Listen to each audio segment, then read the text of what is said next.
Oh my god, my nemesis has returned. Canon Films. Seriously, if Asylum had an 80s counterpart, you'd be looking at it right here.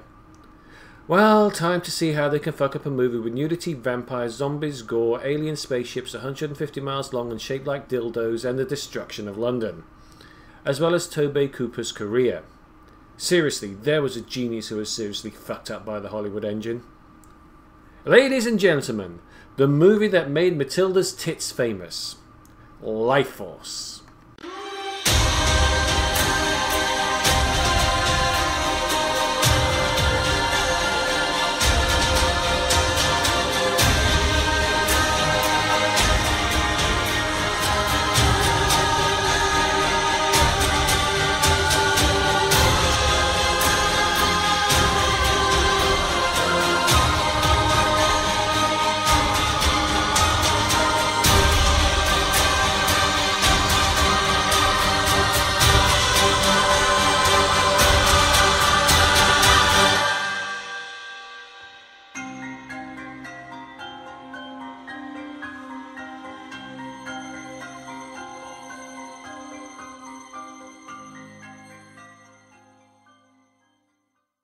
Yeah, poor Tobey Hooper really didn't get much of a break from the Hollywood machine, so I can picture his desperation coming to Canon Films with Lifeforce.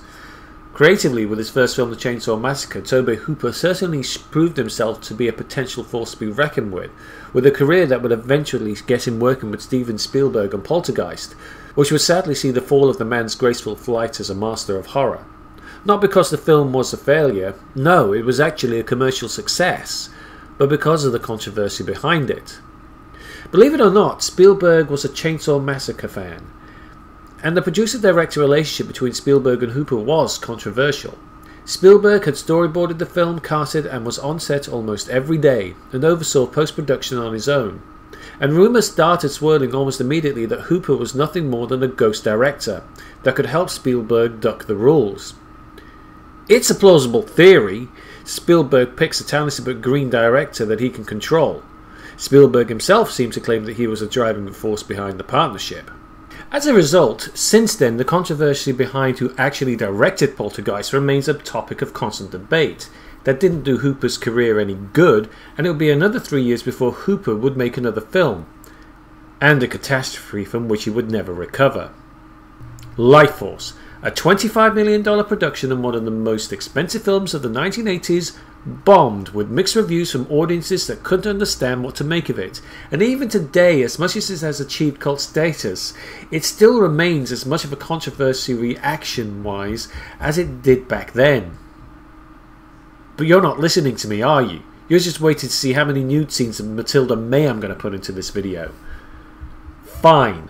I just wasted 4 minutes of your time talking about a short introduction to this thing, so let's get straight to the meat.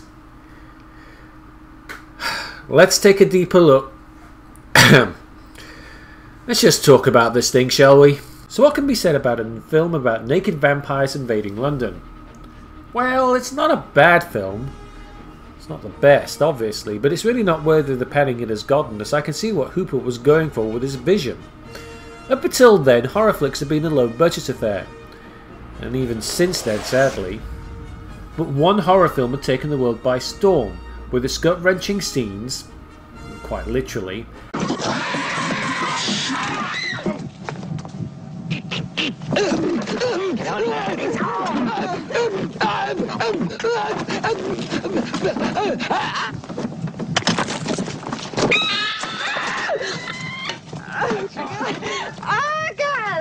and its claustrophobic atmosphere, and ironically there is as much a connection to Alien to Hooper's career as there was with Poltergeist. Dan O'Bannon. An asshole in my opinion, whose reputation far outweighs what I see as the true potential of the man. Maybe he was, as he claimed, to be an underappreciated genius whose vision for Alien was fucked over as he was kicked off the production. He did after all write the screenplay, but that by no means gave him the right to badmouth others, particularly Tobey Hooper, who in my opinion is a nice guy who can't get a break despite the weight his name carries. Now, to my knowledge, Hooper never said anything bad about O'Bannon's contribution to Lifeforce, but the said can't be said about O'Bannon, who just couldn't keep his mouth shut and compared Hooper to Bozo the Clown. You know, I know you're dead and all, and maybe I shouldn't speak ill of the dead, especially the man who wrote the greatest science fiction horror of all time. But fuck you, man. For all your harping about how the business screwed you over, you certainly had no right ripping others apart for failures in your own work. And Cooper certainly has a lot to answer for his contribution to Lifeforce, yes. But if all you're going to do is sit there and complain about how unappreciated you are, then maybe you picked the wrong fucking industry. Sorry, I've been waiting to say that since 1994. A little late now, I know, but I'm sure his fans will give me a hard time on his behalf. It's okay, I can take it. Oh look, another naked shot of Matilda May. Oh come on YouTube, it's not like you censor the trailers on this website. Oh, there goes my distraction. Of course, none of this explains why I hate Canon film so much. Let me assure you, that's a video for another time. Back to the film itself. Is it as bad as it was panned? A lot of people claim it to be better than the initial review suggested, and I can't claim to be one of them. It has a lot of flaws and poor acting, but then horror isn't famous for its long line of well-acted films. But in Lifeforce's case, that really isn't an excuse, as it's clear what it was intended to be. A hell of a lot more than that.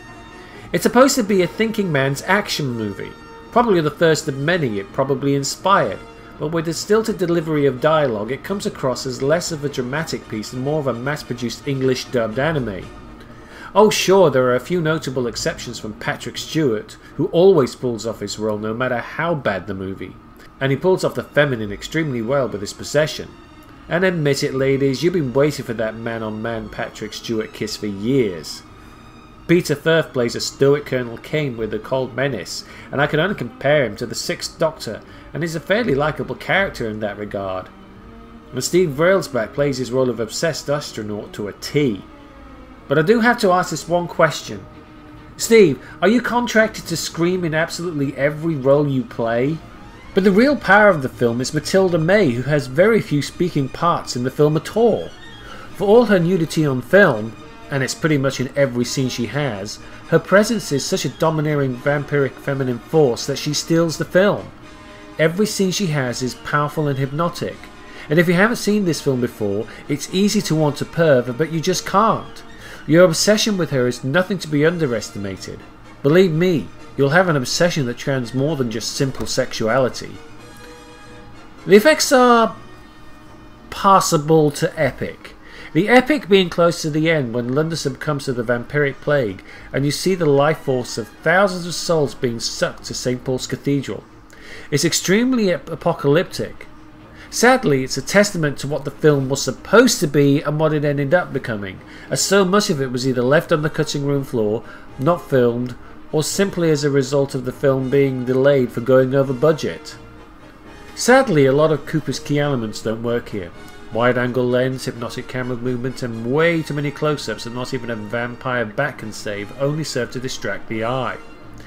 That added to the slow pace of the movie from discovering a giant dildo in space, to the beginnings of the plague in its early stages, to a wild goose chase across the country coming to naught but a distraction, sadly move at such a pace that many will be far too bored to complete the film to its quite frankly awesome conclusion. It simply doesn't have the same appeal as Alien, whose claustrophobic atmosphere on a spaceship actually helped its long-standing appeal. That said, it's the most fucked up thing I've ever seen, and that's not a bad thing. As a story, it's okay. As a vampire movie, it has all the hallmarks of how a vampire story should be told, with mystery and trepidation and powerful forces at work. As a movie that approaches an end-of-the-world scenario, it's pretty disappointing and is resolved way too quickly for my liking, leaving way too many questions unanswered for me to feel comfortable with, and way too many conjecture and theory left out in the open. It has its merits, as I said, and it's worth to watch from a cult perspective, and it's easy to see how this would affect Hooper's career, who I believe has one last masterpiece he has yet to produce, if given half the chance. Sadly, after his second collaboration with O'Bannon, the remake of Invaders from Mars, which of course also bombed, Hooper was relegated to the odd TV series and direct-to-video releases. And I've already commented on his outstanding work on the Freddy Krueger origin in the otherwise forgettable Nightmare series. He's a man with vision who has sadly suffered the curse of the opinion of his peers, and I think that goes well undeserved. The same I cannot say of Dan O'Bannon, who wrote Alien. What more can be said? He's the guy who wrote Alien. Big fucking deal. We all saw what happens to the franchise eventually. So, what's next on the agenda? Well, probably the only real great episode to come out of Star Trek Voyager, the Thaw. Until next time, ciao.